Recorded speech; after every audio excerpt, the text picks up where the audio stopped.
I would like to put on record my manifestation of support for the budget of DepEd as a courtesy to our Vice President, Sara Duterte.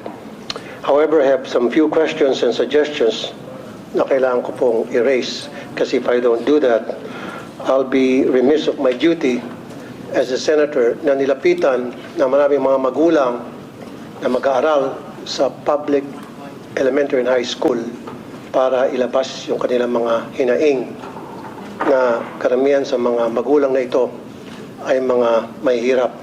Tricycle driver, jeepney driver, kasambahay, security guard, vendor, factory worker, pahinante, etc. At karamihan sa kanilang mga hinaing ay pare-pareho lang ang sinasabi. Malaki po ang budget ng DepEd pagdating sa MOOE, 48 billion pesos a year. And yet, every single day, nakakatanggap po ako ng reklamo mula sa mga magulang na mga mahirap natin mag-aaral para sa kontribusyon. At ang eskwelahan ay nagsasabi through the PTA, Parents Teacher Association, in the guise of voluntary contribution, when in fact it is a required contribution, mandatory contribution, contribution para sa chalks, floor wax, pintura, varnish, TV repairs, electric fan, test tube, and laboratory materials. Kasama dyan yung printer. At alam ko po, yan ay napapaloob sa supplies and equipment na meron pong bilyones na budget from DepEd. Isa pa po, or ilan pa po sa mga sinisingil na mga public schools sa mga mag-aaral, na mga magulang, ay utility bills. Yung bayad para sa kuryente ay hiningi ng contribution na para magbayad ay yung mga mag-aaral.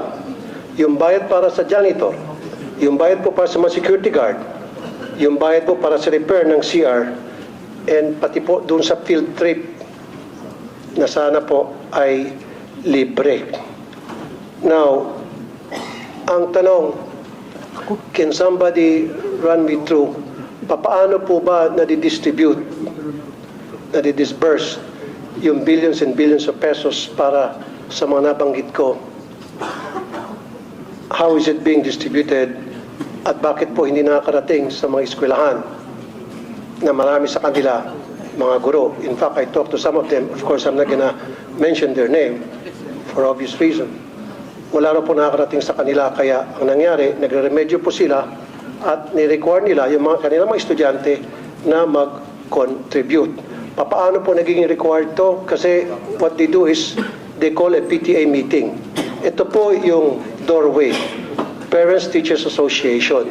So pagdating po sa PTA, ngayon, ang first agenda palagi is kailangan natin magbigay ng contribution para sa chalk, floor wax, etc. etc. Kailangan natin magawa agad ito. So ang nangyayari, yung mga magulang ng mga estudyante na walang-wala, napipilitan, peer pressure ang tawag po niyan, sapagkat ilan doon sa mga magulang na mag-aaral na can afford, tumataas ng kamay. Yung mga hindi po nagbo-volunteer, hindi tumataas ng kamay, na binabagsak. Yung mahilig mag-contribute, mataas ang grado at honor students pa. Kaya ilan sa mga magulang na ito, napipilitan dumiskarte para lamang makapagbigay ng tinatawag na contribution daw. Sino pong gusto sumagot? Madam Chair, Your Honor, Yusek Escobedo of Field Operations will answer the question. Madam Chair, good afternoon. Unang-una po, yung merong existing policy ang Department of Education as regards to the no collection policy, because tama po ang nabanggit ni Senator Tulfo that we have the MOOE, school MOOE, at kabilang na dito yung ano ang mga needs ng mga teachers, including repairs and payment for electricity.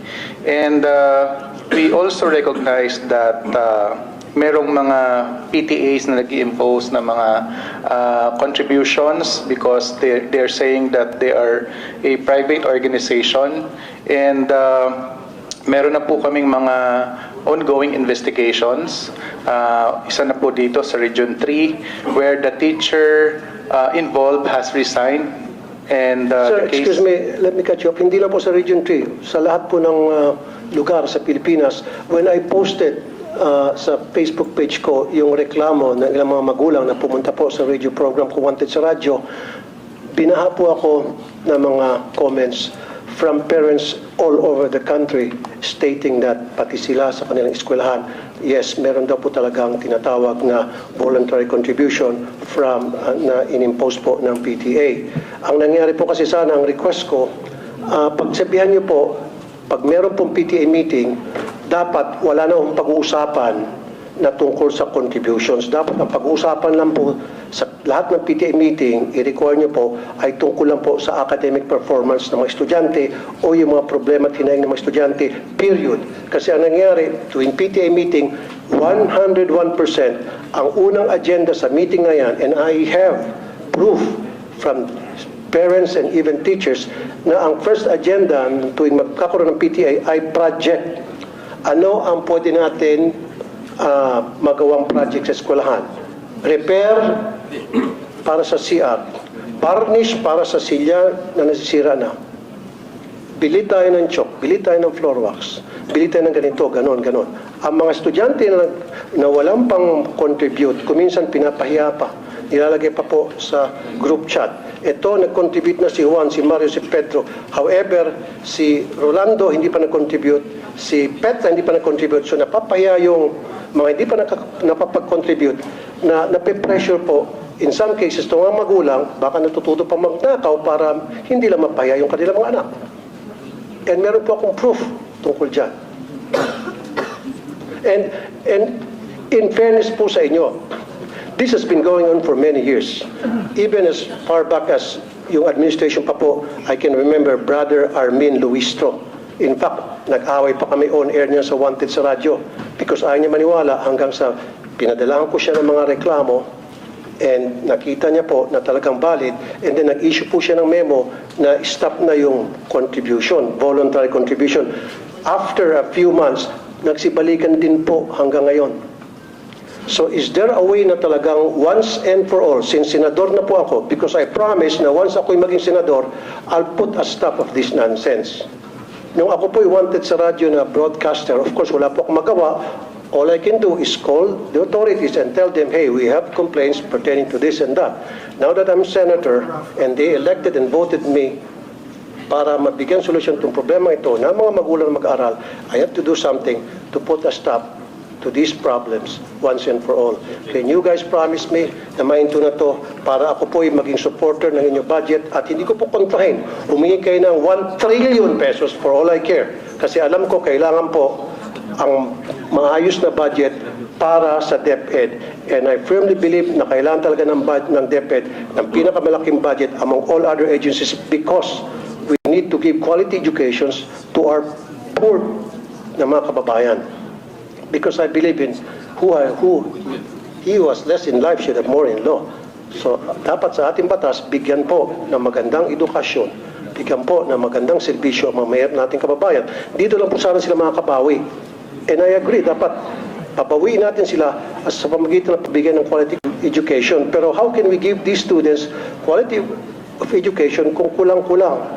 And then we're teaching these kids to be corrupt when they grow up. How and why? Because they know and they knew na yung paghihingi sa kanilang contribution ay pangingikil. Sir, So pag lumaki po itong mga estudyante, makikita nila na okay lang pala yung mangingikil kasi si teacher nangingikil sa amin. So paglaki nila, there's the possibility na baka mangingikil sila. Okay, Senator Tulfo, your time is up, no? You've been informed that your time is up. You've responded, but kindly respond again. Yusek Escobedo.